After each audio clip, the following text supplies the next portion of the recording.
বাচ্চা নিলেন কেন সেটা বলেন।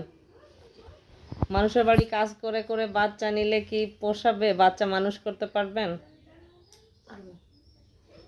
তো এই বয়সে এসে বাচ্চাগুলো বড় হয়ে গেছে না আপনার? হঠাৎ করে যে আল্লাহ দিয়েছে, তাই? হঠাৎ করে হয়ে গেছে। হ্যাঁ। ও, দেখুন দর্শক বৃন্দ, আমাদের এক আপার অবস্থা। কি যে করে আপা আন্দাজে বলেন আপনার এখন এই বাচ্চা কাচ্চা নিয়ে পালবেন কতদিনে? আর এটা বড় হবে কতদিনে? তার জীবন গড়বেন কতদিনে? আল্লাহ ভরসা, আল্লাহ যে তো দিন। আমি তাই ভাবছি যে আপনাকে একটু অন্যরকম লাগছে কেন। মানে আগে তো দেখা গেছে একরকম মোটা সোটা লাগতেছে। আমি তাই সবাইছি মেলা কয় মাস হলো আপনার? 6 মাসে বড়। 6 মাস। তা কাজ করেন কিভাবে এই শরীর নিয়ে? সব কাজ করা হয়,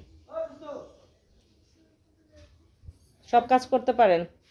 সব ধরনের কাজকর্ম? তো এই যে একজনের বাসায় তো অনেক ধরনের কাজকর্ম থাকে, উঠা নামা। আমি চলি লিফটের বাসা ছাড়া নাই? এই যে এই বাসায় তো লিফট নাই মনে হয়। দোতলা, হ্যাঁ, দোতলা, দোতলা সমস্যা, বাসার কাজকর্ম, নিজের বাসার কাজকর্ম করতে পারেন? সব করা হয়। মেয়ে বিয়ে দিয়েছেন? মেয়ে বিয়ে দিছি, পরে এই যে এও যাইলে 3 বছর হবো। ও, বিয়েও হয়ে গেছে, তারপরে আবার এই ঘটনা। মেয়ে মেয়ে তো আমার এটা নেই। তাহলে আপনার হাজবেন্ডের আগের ঘরের? হ্যাঁ, আগের পরে আর ছেলেটা আপনার? ছেলেটা আমার। ও, এখন বাচ্চা একটা আছে না আপনার মূলত? হ্যাঁ, হাজবেন্ড ওটাই আছে নাকি নতুন হাজবেন্ড আপনার? আমার এটাই নতুন। এটাই নতুন না? কেমন বাচ্চা কাচ্চা আসায় খুশি সবাই হাজবেন্ড? খুশি, হ্যাঁ, সবাই খুশি। বাপের বাড়ির মানুষ, জামাই বাড়ি। আগেও তো একটা বিয়ে হয়েছিল মনে হয় আপনার, নাকি? না, বিয়ে হয় নাই? এটাই ফার্স্ট? তার বিয়ে হয়েছিল আগে? আপনার হাজবেন্ডের বিয়ে ছিল আগে? হুম, উম, তো এখন সংসার টংসার কেমনে কি চলে আপনাদের? এখন মোটামুটি চলে। মোটামুটি, বেশি ভালো না? আপনি তো আগে মনে হয় অনেক কাজকর্ম করতেন নাকি? আগে তো 10,000 11,000 টাকা তুলতাম, এখন? এখন 7,000 টাকা তুলি। এখন বেশি, কারণ এই শরীর নিয়ে মনে হয় করতে এই ঠিক পারেন না। বন্ধ করবো, ও, বাচ্চা আগেরটা কি নর্মালে না সিজারে হয়েছে আপনার? ওটা সিজার হয়েছে, এটাও সিজার। এই সময় যে ভালো ভালো বেশি বেশি খেতে হয়, খাওয়া দাওয়া করতে হয়, যত্ন নিতে হয়, এই ব্যাপারে জানেন? ডক্টর দেখাতে হয়। সব খাবারই খাই, কারণ আমার কোনো বাজ গোছ নেই। হাজব্যান্ড একটু দেখাশোনা করে আপনাকে? হুম, করে?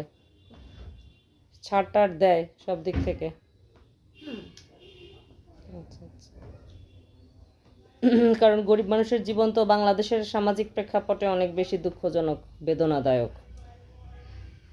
আর এই সময় মায়ের অনেক ধরনের শারীরিক মানসিক মানসিক ক্রাইসিস দেখা দেয়, পরিবর্তন দেখা দেয়। কারণ এই সময় মানসিক চেঞ্জ আসে অনেক মায়েদের শরীরে আর মনে। এই সময় যদি আপনি সুস্থ থাকতে চান তাহলে আপনার রেগুলার ডক্টর চেক আপ, খাওয়া দাওয়া, ঘুম, এগুলো সঠিক থাকতে হবে। সেদিকে খেয়াল রাখেন। আমার কোনো ডাক্তার লাগতো না, আমি যে খালি এটা হচ্ছে এটা একদম অশিক্ষা কথাবার্তা। না, ওই যে 7 মাসের কালে খালি একটু, 8 মাসের কালে আলতা করবো, খালি সিজারের ডেটটা ফেলাম। মানে কি, সিজার হবে আবার নাকি বাচ্চা? আগেরটাও সিজার? হ্যাঁ, আগেরটা সিজার। ডক্টর দেখাচ্ছেন? ওই যে বিরাকে। ব্রাকের ডক্টর ওষুধ খাচ্ছেন? হুম, ওরা যে কি কি ওষুধ দেয়, 2-3 পদের ওষুধ দেয়? Iron, vitamin, vitamin, calcium? Calcium. আচ্ছা আচ্ছা, একটু রেস্ট নিতে হবে কিন্তু ভালো মতো। এই যে এই পর্যন্ত আমার এস এই দোতলায় ঘরটা মুছছে, এবেলা আর কোনো কাজ কাম নেই।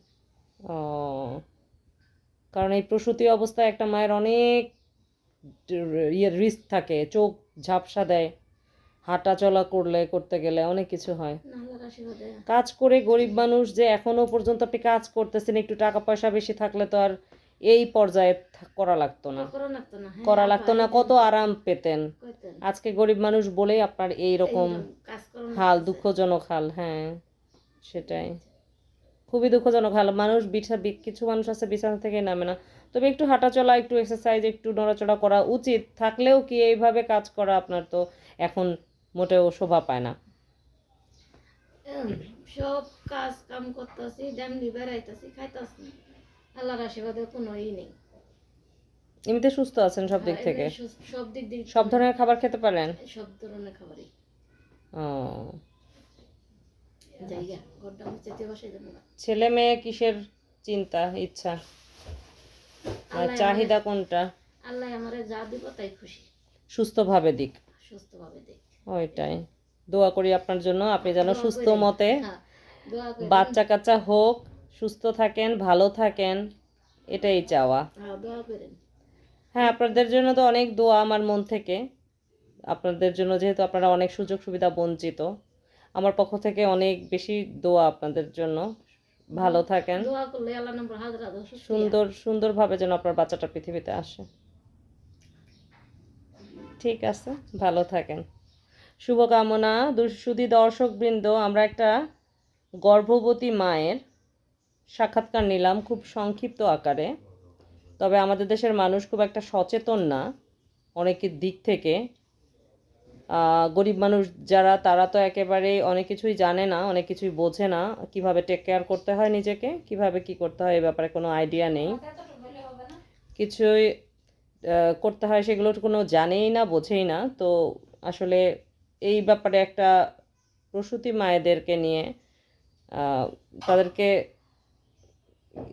সহযোগিতা করা বলতে বোধ বুদ্ধির দিক থেকে সহযোগিতা করা, বা তারা সচেতন যেন থাকে তার গর্ভাবস্থায়, তাদের সব দিক থেকে যেন তাদের টেক কেয়ারটা ঠিকঠাক মতো হয়, সেই দিকে আমাদের সরকারের নজর রাখা উচিত। ভালো থাকবেন সবাই, শুভকামনা প্রসূতি মায়েদের জন্য, যে যেখানে আছেন সবার জন্য আমার ভালোবাসা এবং দোয়া। Bye bye.